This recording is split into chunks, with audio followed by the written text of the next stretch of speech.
Hello guys, आपका स्वागत है मेरे यूट्यूब चैनल शाहाना क्लासेस पर। और आज हम पढ़ेंगे एक मज़ेदार कहानी जिसका नाम है नकटा भूत और किसान का बेटा। तो चलिए शुरू करते हैं। गोपालपुर गांव में एक मेहनती किसान रहता था।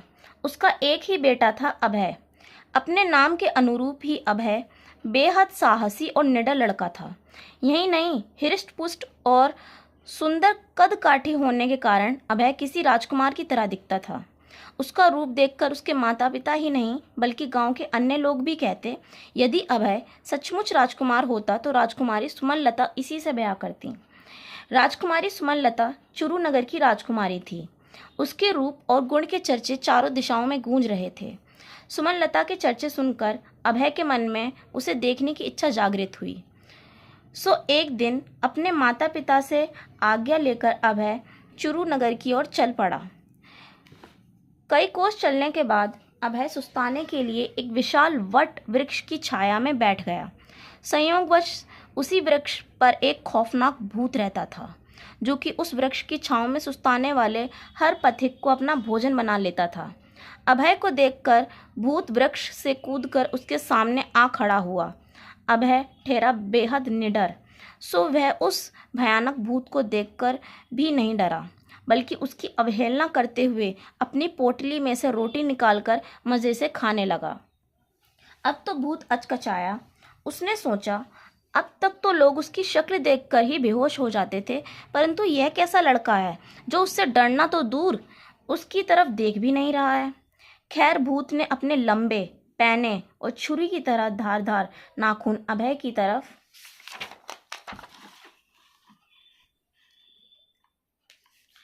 उसे नोच खाने के लिए बढ़ाए, तो अभय ने चट अपनी पोटली में से कैंची निकालकर उसके नाखून कतर डाले।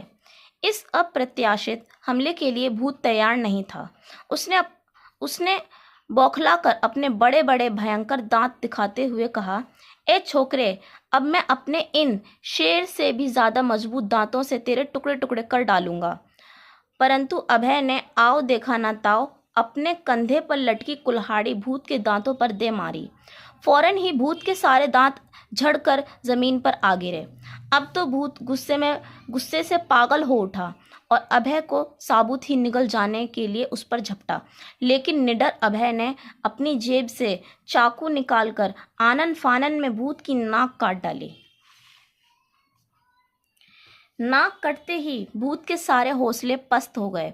फिर नकटा भूत अभय के पैरों पर गिर पड़ा और बोला, बस करो, मैं तुमसे हार गया। आज से तुम मेरे मालिक हो और मैं तुम्हारा गुलाम। तुम जो कहोगे मैं वो ही करूँगा। ठीक है, तो तुम ऐसा करो कि मुझे फौरन चुरू नगर पहुँचा दो। अभय ने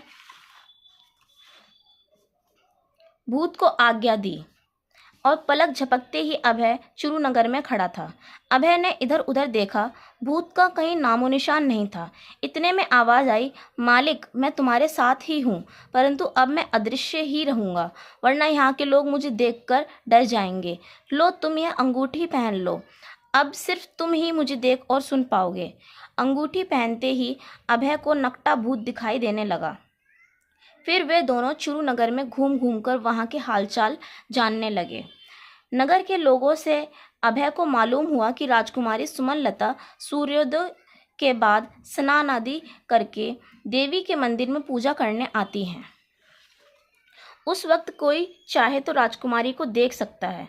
दूसरे दिन अभय नकटे भूत के साथ मुंह अंधेरे ही मंदिर के प्रांगण में जा बैठा। सूर्योदय होते ही सुमनलता अपनी सखियों के साथ मंदिर में पूजा हेतु आई। उसका रूप देखकर अभय मोहित हो गया और उससे विवाह की इच्छा करने लगा, परंतु शीघ्र ही वह यह सोचकर उदास हो गया कि भला एक किसान के बेटे से एक राजकुमारी क्यों कर विवाह करेगी। अभय के दिल की बात जानकर नकटा भूत बोला, मालिक, चिंता क्यों करते हो?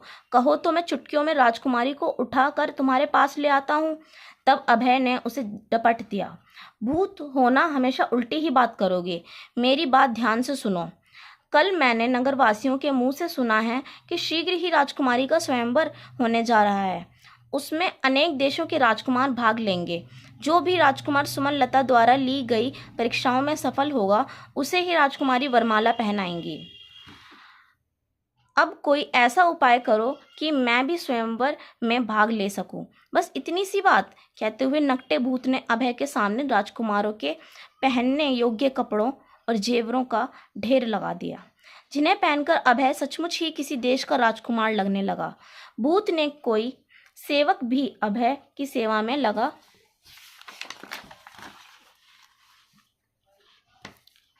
दिए। निश्चित तिथि के दिन अभय भी अन्य राजकुमारों के साथ स्वयंवर में भाग लेने राज दरबार में पहुंच गया। कुछ देर बाद राजा रानी के साथ सुमनलता भी वहां पहुंच गई। फिर राजा की ओर से घोषणा की गई कि जो भी राजकुमार बुद्धि, चातुर्य और साहस की सारी परीक्षाएं जीतेगा, उसे ही सुमनलता अपना वर चुनेगी। पहली परीक्षा के अनुसार सभी राजकुमारों को एक कक्ष में ले जाया गया, जहां तरह तरह के पकवानों की सुगंध तैर रही थी। इन सुगंधों को सूंघ कर बताना था कि आज शाही रसोई में कौन कौन से पकवान बन रहे हैं। यह एक अनोखी परीक्षा थी। नित्य 56 व्यंजनों का भोग लगाने वाले राजकुमारों ने अधिक से अधिक पकवानों के नाम गिनाने शुरू कर दिए। इधर अभय का इशारा पाकर नकटाभूत शाही रसोई में पहुंच गया और सारे पकवानों का जायजा लेकर उनके नाम अभय को बता गया। स्वाभाविक था कि पहली परीक्षा अभय ने ही जीती। दूसरी परीक्षा के अंतर्गत एक कक्ष में बड़ा सा कांच का मछली घर रखा गया था, जिसमें छोटी बड़ी रंग बिरंगी अनेक मछलियां तैर रही थी। राजकुमारों को बताना था कि इनमें से कौन सी मछली ऐसी है जिसे आज ही समुद्र से पकड़कर इस मछली घर में डाला गया है। अपनी अपनी समझ के अनुसार हर राजकुमार एक एक मछली की ओर इशारा करता गया, परंतु कोई भी सही नहीं बता पाया। आखिर में अभय की बारी आई तो उसने ध्यानपूर्वक सारी मछलियों को देखा, फिर एक नीली मछली की ओर संकेत किया। अभय का उत्तर सही था। सुमनलता ने पूछा, तुम्हें कैसे पता चला कि यही मछली अभी अभी समुद्र से पकड़ कर लाई गई है? अभय ने उत्तर दिया, राजकुमारी जी, बाकी सारी मछलियां आराम से इस कांच घर में तैर रही हैं, क्योंकि वे इस जगह रहने की अभ्यस्त हैं, जबकि यह नीली मछली बार बार कांच की दीवार से टकरा जाती है, क्योंकि समुद्र के अथाह जल को छोड़कर इस सीमित जल में यह मछली अभी तैरने की अभ्यस्त नहीं है। सुमनलता अभय की बुद्धिमत्ता से बहुत प्रभावित हुई। फिर सभी लोग दोबारा राज दरबार में एकत्रित हुए, जहां सुमनलता ने सवाल किया, दुनिया में सबसे कोमल और सबसे कठोर क्या चीज़ है? जवाब में किसी राजकुमार ने फूल, किसी ने रेशम, किसी ने मखमल, तो किसी राजकुमार ने स्वयं सुमनलता को ही संसार की सबसे कोमल चीज़ बताया, जबकि लोहा, पत्थर, पृथ्वी या अन्य धातुओं को सबसे कठोर कहा गया। परंतु अभय ने सबसे अलग उत्तर दिया, मेरे विचार में संसार में मानव मन ही सबसे कोमल और सबसे कठोर भी है।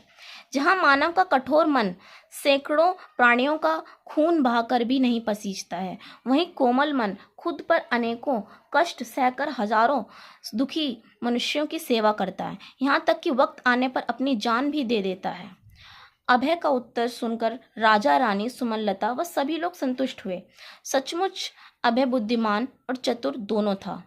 अब वीरता और साहस की परीक्षा ही शेष रह गई थी, परंतु एकाएक सुमनलता ने यह कर कि वीरता की परीक्षा कल ली जाएगी सभा विसर्जित कर दी। सभी राजकुमार अभय से ईर्ष्या करते हुए अपने अपने अतिथि कक्षों में लौट गए। लगभग सभी के दिल में यह विचार उठ रहा था कि यदि रात को अभय की हत्या कर दी जाए तो कल राजकुमारी को उनमें से एक को चुनना होगा। वीरता की परीक्षा जीतना किसी को भी मुश्किल नहीं मालूम दे रहा था। आधी रात को जबकि अभय अपने कक्ष में गहरी नींद सो रहा था, तब सभी राजकुमार हाथ में नंगी तलवार लिए एक दूसरे से अनभिज्ञ अभय के कक्ष की ओर चल पड़े। नकटाभूत अभय के पलंग के पास ही पहरा दे रहा था। एकाएक हाथ में तलवार लिए कक्ष में राजकुमारों को चारों ओर से घुसते देख नकटाभूत सावधान हो गया। उसने फौरन अभय को जगाया और उसके हाथ में भी तलवार पकड़ा दी।